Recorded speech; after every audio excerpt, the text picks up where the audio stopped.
வணக்கம் மக்களே, வில்லேஜ் ஹவுஸ்க்கு உங்களை வரவேற்கிறேன். இன்றைக்கி ஒரு சிம்பிளாக ஒரு தக்காளி தொக்கு வைக்க போகிறோம்.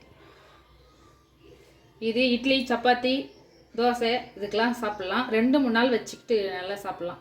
ஃப்ரிட்ஜில் வச்சா ஒரு வாரம் கூட இருக்கும். எண்ணெய் ஊற்றிக்கணும். கடுகு,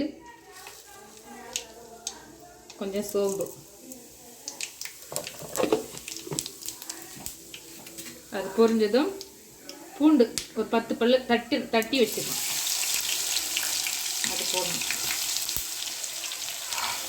அது போனதும் வெங்காயம் 2 முழு வெங்காயம் லைட்டாக குறைன்னு அரைச்சி, வெங்காயம் நல்லா வதங்கினதும் தக்காளி விழுது 5 தக்காளி விழுத அரைச்சி வச்சுக்கணும். இதுக்கு தேவையான குழம்பு மிளகாய்த்தூள் ஒரு ஸ்பூன்,